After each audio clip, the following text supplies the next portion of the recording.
चातुर्मास महात्म्य छठा अध्याय। गालव जी कहते हैं, भगवान विष्णु जिस प्रकार शालिग्राम शिला के स्वरूप को प्राप्त हुए हैं और भगवान शिव भी जिस प्रकार लिंगकार में स्थित हुए हैं, वह सब प्रसंग मैं तुमसे कहता हूँ, सुनो। पूर्व काल में ब्रह्मा जी के अंगूठे से प्रजापति दक्ष उत्पन्न हुए थे। दक्ष के सती नाम की एक पुत्री हुई, जो उत्तम लक्षणों से संपन्न और बड़ी साध्वी थी। विधि के ज्ञाता भगवान शंकर ने सती के साथ वेदों की बताई विधि से विवाह किया। दक्ष प्रजापति का मन मोहवश मूर्ता को प्राप्त हो गया था। उन्होंने एक महान यज्ञ का आयोजन किया और उसमें भगवान शंकर के प्रति द्वेष भाव का परिचय दिया। पिता के उस महान द्वेष से सती देवी कुपित हो उठी और यज्ञ वेदी में आकर प्राणायाम में तत्पर हो उन्होंने अग्निमयी धारणा के द्वारा अपना सिर त्याग दिया। उनमें सिर में जो पैतृक अंश था उनका परित्याग करके अपने भाग के साथ सती देवी ने मन ही मन शीतल हिमालय का चिंतन किया। मृत्यु काल में अपने कर्म के अधीन हुआ मन जहाँ जहाँ जाता है वहीं वहीं उसका अवतार होता है। अतः अग्नि में जली हुई सती देवी शीतल हिमालय का चिंतन करने के कारण हिमालय की पुत्री हुई। वहाँ पर्वत कन्या होकर उन्होंने शिव भक्ति में तत्पर हो बड़ी उग्र तपस्या करी।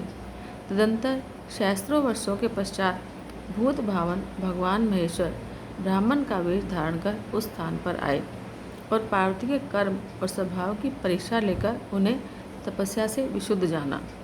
तत्पश्चात दिव्य सिर धारण करके भगवान शिव ने पार्वती का हाथ पकड़ लिया और कहा, देवी, तुमने तपस्या से मुझे जीत लिया है, बोलो तुम्हारा कौन सा प्यारा कार्य करूं। तब पार्वती ने महेश्वर से कहा कि आप मुझे अंगीकार करने में मेरे पिता को निमित्त बनाइए।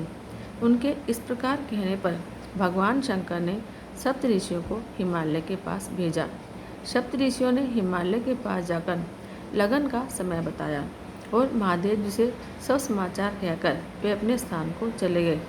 तदंतर लगन के दिन इंद्र आदि सब देवता ब्रह्मा विष्णु और अग्नि को आगे करके आगे आए और वर वेश में भगवान शंकर का दर्शन करके बड़े प्रसन्न हुए।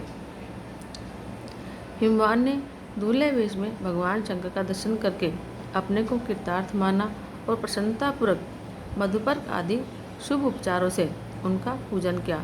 तत्पश्चात वेदोक्त विधि से उस गुणवती कन्या को हिमवान ने भगवान शिव को सौंप दिया। उसके बाद भगवान शिव ने अग्नि की परिक्रमा करी और जब मुझसे गोत्र आदि पूछा गया तब वे लज्जित से हो गए। तत्पश्चात ब्रह्मा जी के कथनानुसार विवाह की शेष विधि पूरी की गई। जो यज्ञ में चरु ग्रहण करते समय अपने 5 मुख प्रकाशित करने वाले हैं, वे ही भगवान महेश्वर गिरिराज नंदिनी के लिए सुंदर रूप और वेशभूषा संपन्न वर बने हुए विराजमान थे। पार्वती ने भगवान शंकर को ही अपना प्राण वल्लभ स्वीकार किया। विवाह के पश्चात दहेज देकर हिमालय ने शिवजी को विदा किया। वहाँ से भगवान शिव मंदराचल पर्वत पर आए। वहाँ विश्वकर्मा ने उनके लिए क्षण भर में मणिमय भवन का निर्माण किया। वह मंदिर देवादिदेव भगवान शिव की इच्छा के अनुसार बढ़ने वाला था। उस सुंदर भवन में पार्वती के साथ निवास करते हुए भगवान शंकर की दृष्टि में वायु रूपधारी कामदेव आया। कामदेव ने शिवजी को देखकर इस प्रकार स्तवन किया, ऋषभध्वज, आपको नमस्कार है, आप सर्वस्वरूप हैं, आपको नमस्कार है, आप गणों के स्वामी हैं, आपको नमस्कार है। हे नाथ, मेरी रक्षा कीजिए। प्रभो, आपके इस चराचर जगत में कोई ऐसी वस्तु दिखाई नहीं देती जो आपसे रहित हो। आप ही रक्षक, आप ही सृष्टि करने वाले और आप ही समस्त संसार का संहार करने वाले हैं। महादेव, मुझ पर कृपा कीजिए और मुझे देहदान दीजिए।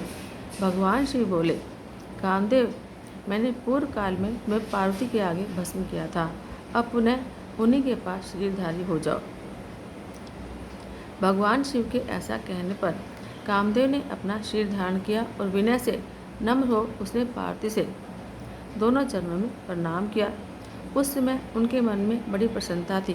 पार्वती और परमेश्वर का प्रसाद पाकर महामोह एवं बल से संपन्न महातेजस्वी कामदेव तीनों लोकों में विचरण करने लगा। प्राचीन काल में देवासुर संग्राम के अवसर पर भयंकर रूप धारण करने वाले बलोन्मत्त दानवों ने देवताओं को मारा। देवता भयभीत होकर ब्रह्मा जी की शरण में गए। बृहस्पति आदि सभी देवताओं ने जगत पिता ब्रह्मा को नमस्कार करके उनका स्तवन किया। फिर सब के सब हाथ जोड़कर खड़े हो गए। तब ब्रह्मा जी ने उनसे पूछा, देवताओं, किस लिए मेरे पास आए हो? देवता बोले, तात अद्भुत पराक्रम करने वाले दैत्यों ने युद्ध में हमें परास्त कर दिया, अतः हम सब लोग आपकी शरण में आए हैं। देवेश्वर, आपकी शरण में आए हुए हम लोगों की आप रक्षा कीजिए। देवताओं की यह बात सुनकर ब्रह्मा जी ने कहा, एक समय शिव भक्तों ने भगवान विष्णु के भक्तों के साथ एक दूसरे को जीतने की इच्छा से बड़ा विवाद किया। तब भगवान शंकर ने अपने भक्तों के देखते देखते एक परम अद्भुत रूप धारण किया। वह उनका हरिहर स्वरूप था। वे आधे शरीर से शिव और आधे शरीर से विष्णु हो गए। एक ओर भगवान विष्णु के चिन्ह और दूसरी ओर भगवान शिव के चिन्ह प्रकट हुए। एक ओर गरुड़ और दूसरी ओर नंदी बैल उपस्थित थे। एक ओर मेघ के समान श्यामवर्ण था तो दूसरी ओर कर्पूर के समान गौरवर्ण। दोनों में एकता का स्पष्टीकरण हुआ।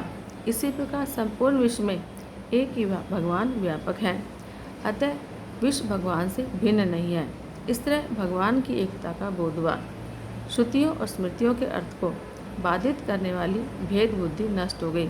पाखंडी और युक्तिवादी सब आश्चर्यचकित हो गए। सबने अपने अपने मत का आग्रह छोड़कर मोक्ष मार्ग की शरण ली। मंदराचल पर्वत पर वह हरिहर मूर्ति आज भी विद्यमान है, जिसकी प्रमथ आदिगण सदा स्तुति करते रहते हैं। सृष्टि, पालन और संहार करने वाली वह मूर्ति संपूर्ण विश्व का बीज और अनंत है। शिव और विष्णु की उस संयुक्त मूर्ति का स्मरण करने पर वह संपूर्ण पापों का नाश करने वाली है।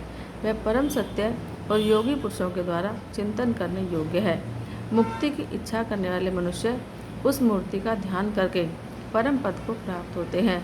चतुर्मास्य में विशेष रूप से उसका ध्यान करके मनुष्य फिर मानव लोक में जन्म नहीं लेता।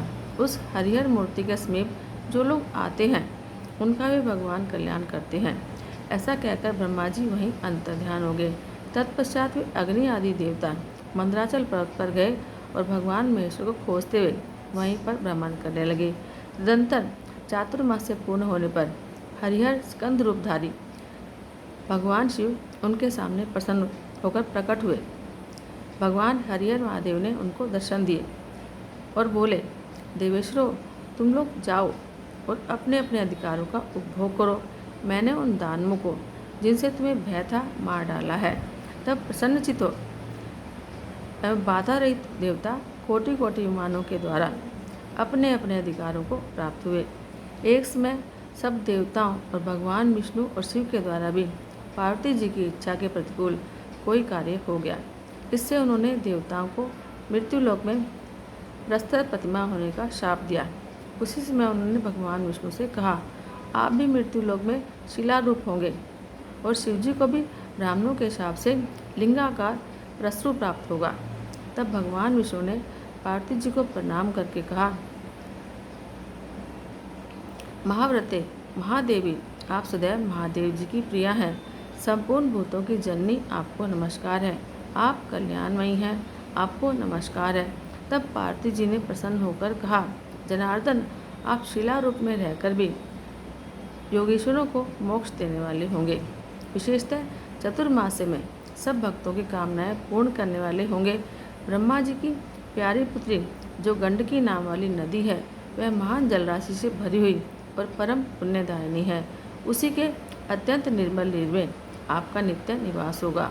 पुराणों के ज्ञाता आपको 24 स्वरूपों में देखेंगे। आपके मुख में स्वर्ण होगा और शालिग्राम आपकी संज्ञा होगी। गोलाकार तेजोमय शरीर अपूर्व शोभा से युक्त होगा। उस शालिग्राम स्वरूप में आप संपूर्ण सामर्थ्य से युक्त होकर योगियों को भी मोक्ष देने वाले होंगे। शालिग्राम शिला में व्याप्त हुए आपका जो मनुष्य पूजन करेंगे, उन भक्तों को आप मनोवांछित सिद्धि प्रदान करेंगे। गालव जी कहते हैं कि महाशूद्र भगवान विष्णु जिस प्रकार शालिग्राम शिला को प्राप्त हुए, वैसे प्रसंग मैंने तुम्हें बता दिया। इति श्री चतुर्मास महात्म्य छठा अध्याय। जय जय श्री हरि।